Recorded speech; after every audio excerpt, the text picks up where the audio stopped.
What a marvelous, sweet and unhappy woman, he was thinking, as he stepped out into the frosty air with Stepan Arkadyevitch. "Well, didn't I tell you," said Stepan Arkadyevitch, seeing that Levin had been completely won over. "Yes," said Levin dreamily, "an extraordinary woman. It's not her cleverness, but she has such wonderful depth of feeling. I'm awfully sorry for her. Now, please God, everything will soon be settled." Well, don't be hard on people in future," said Stepan Arkadyevitch, opening the carriage door. "Goodbye, we don't go the same way." Still thinking of Anna, of everything, even the simplest phrase in their conversation with her, and recalling the minutest changes in her expression, entering more and more into her position, and feeling sympathy for her, Levin reached home. At home Kuzma told Levin that Katerina Alexandrovna was quite well, and that her sisters had not long been gone, and he handed him 2 letters. Levin read them at once in the hall, that he might not overlook them later. One was from Sokolov, his bailiff. Sokolov wrote that the corn could not be sold, that it was fetching only 5.5 rubles, and that more than that could not be got for it. The other letter was from his sister. She scolded him for her business being still unsettled.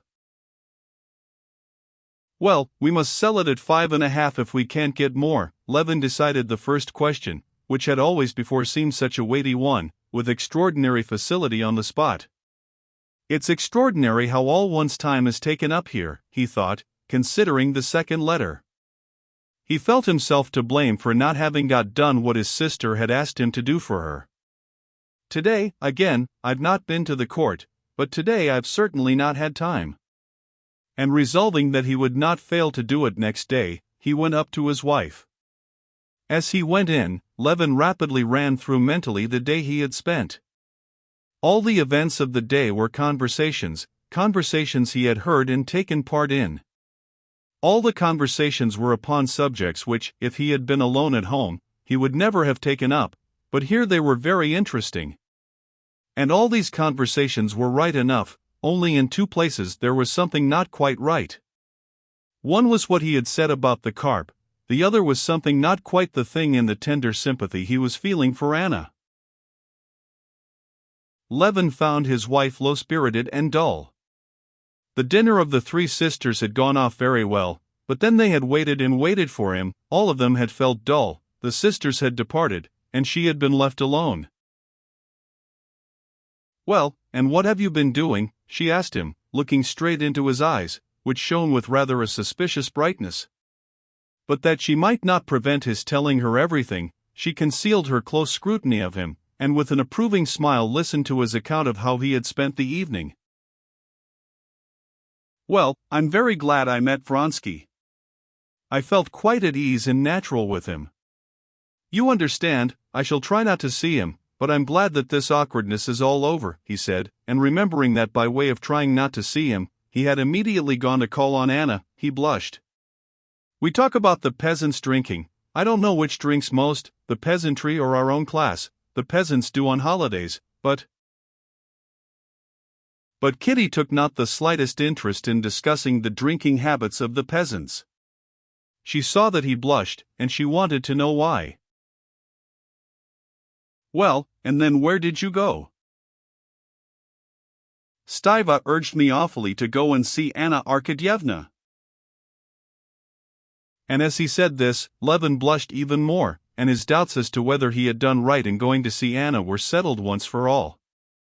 He knew now that he ought not to have done so. Kitty's eyes opened in a curious way and gleamed at Anna's name, but controlling herself with an effort, she concealed her emotion and deceived him. "Oh," was all she said. "I'm sure you won't be angry at my going. Stiva begged me to, and Dolly wished it," Levin went on. "Oh, no," she said, but he saw in her eyes a constraint that boded him no good. "She is a very sweet, very, very unhappy, good woman," he said, telling her about Anna, her occupations, and what she had told him to say to her. Yes, of course, she is very much to be pitied, said Kitty, when he had finished. Whom was your letter from? He told her, and believing in her calm tone, he went to change his coat. Coming back, he found Kitty in the same easy chair. When he went up to her, she glanced at him and broke into sobs. What? What is it? He asked, knowing beforehand what. You're in love with that hateful woman, she has bewitched you. I saw it in your eyes. Yes, yes. What can it all lead to? You were drinking at the club, drinking and gambling, and then you went to her of all people. No, we must go away. I shall go away tomorrow. It was a long while before Levin could soothe his wife. At last he succeeded in calming her, only by confessing that a feeling of pity, in conjunction with the wine he had drunk, had been too much for him, that he had succumbed to Anna's artful influence, and that he would avoid her. One thing he did with more sincerity confess to was that living so long in Moscow, a life of nothing but conversation, eating and drinking, he was degenerating. They talked till 3 o'clock in the morning. Only at 3 o'clock were they sufficiently reconciled to be able to go to sleep.